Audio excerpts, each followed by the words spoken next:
میں supreme court میں شریعت اپیلیٹ بینچ کے جج کی حیثیت میں 17 سال میں نے کام کیا، اور شاید اتنے طویل عرصے شاید کوئی شخص سپریم کورٹ میں نہ رہا ہو جتنا میں نے وقت وہاں گزارا۔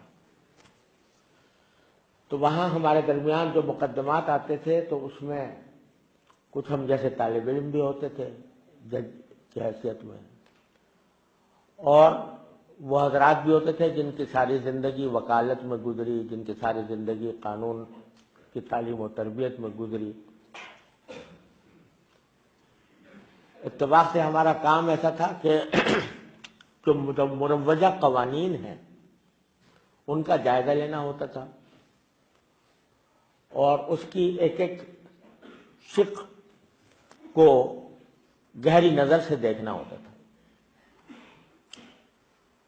تو جو کچھ میں بحثیت طالب علم کے ہم نے اپنے مدرسوں میں پڑھا، اس کی وجہ سے بات ذرا جلدی سمجھ میں آ جاتی تھی قانون کی، اور بعض حضرات کو کچھ دیر لگتی تھی۔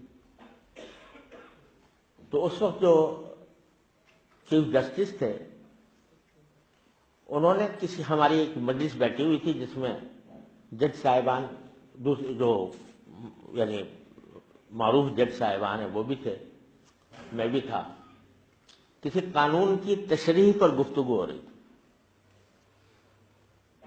تو میں نے اپنی کچھ رائے ظاہر کی کہ اس کی ایک تشریح در حقیقت یوں ہے۔ تو اس پر چیف جسٹس نے کہا کہ یہ مجھے حیرت ہوتی ہے کہ انہوں نے کبھی ساری زندگی وکالت نہیں کی، لیکن یہ قانون کی بات بہت تیزی سے پکڑتے ہیں۔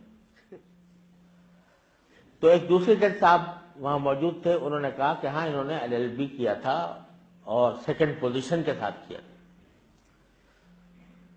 تو میں نے اس پر عرض کیا کہ یہ LLB کی وجہ سے نہیں ہے، در حقیقت اس وجہ سے ہے کہ میں نے ہدایہ پڑھی ہے، اور الحمدللہ سمجھ کر پڑھی ہے۔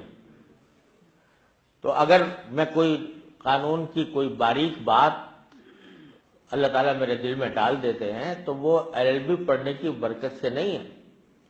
LLB میں نے اس طرح کیا تھا کہ امتحان سے صرف 1 مہینہ پہلے چھٹی لے کر، دارالعلوم سے چھٹی لے کر 1 مہینہ پہلے میں نے اس کا مطالعہ کیا تھا، اور پھر LLB کیا۔ مجھے احساس کمتری تھی کہ سارے لوگ سارے سال پڑھتے آ رہے ہیں، میں نے 1 مہینے کے اندر پڑھا ہے، تو جب امتحان ہوگا تو دوسروں کے ساتھ کیسے چل سکوں گا۔ جب وہاں امتحان سے پہلے جہاں طالب علم بیٹھ کے ذرا آپس میں مذاکرہ کرتے ہیں، جب میں وہاں پہنچا تو کچھ مجھے اندازہ ہوا کہ جنہوں نے سارے سال پڑھا ہے تو وہ بھی بعض اوقات وہ بات نہیں سمجھ پا رہے ہیں جو اللہ تعالیٰ نے مجھے سمجھا دی ہے۔ اور جب امتحان کا نتیجہ آیا تو میری سیکنڈ پوزیشن تھی۔ تو یہ در حقیقت اس وجہ سے نہیں کہ میں نے ہدایہ پڑھی تھی، اور الحمدللہ فقہ اور اصول فقہ سے خصوصی مناسبت تھی، تو اس کی وجہ سے یہ تھا۔ آج جب میں اس کا مقابلہ کرتا تھا اپنے اصول فقہ کا، وہاں کے جس کو انٹرپریٹیشن آف اسٹیچوٹ کہا جاتا ہے، تو انٹرپریٹیشن آف اسٹیچوٹ جو ہے وہ ہماری اصول فقہ کے مقابلے میں بچوں کا کھیل معلوم ہوتا تھا۔